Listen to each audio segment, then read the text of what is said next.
नमस्कार, मैं north east से हूँ, करबी आंगलोंग, असम, भारत से एक छोटी लड़की।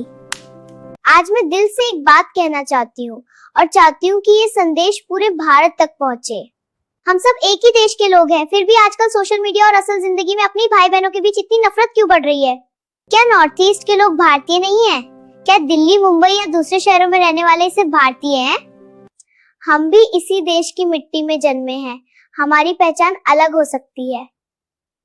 हमारा चेहरा, रंग, भाषा और संस्कृति अलग हो सकती है, लेकिन हमारा दिल और हमारा देश एक ही है, भारत। हर इंसान अलग होता है, हर किसी का रंग, शक्ल और किस्मत अलग होती है। अगर कोई दिखने में अलग है तो क्या वो अपना नहीं रहा?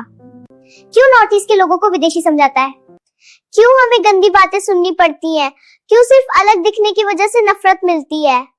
याद रखिए, हम नॉर्थ ईस्ट के लोग भी भारतीय हैं और हमें भी उतना ही सम्मान और प्यार चाहिए। नफरत नहीं, अपनापन फैलाइए, क्योंकि हम सब एक परिवार हैं। एक भारत, श्रेष्ठ भारत। धन्यवाद। If you love the people of North East and consider them your brothers and sisters, please like, share, hype and subscribe to this video. Thank you.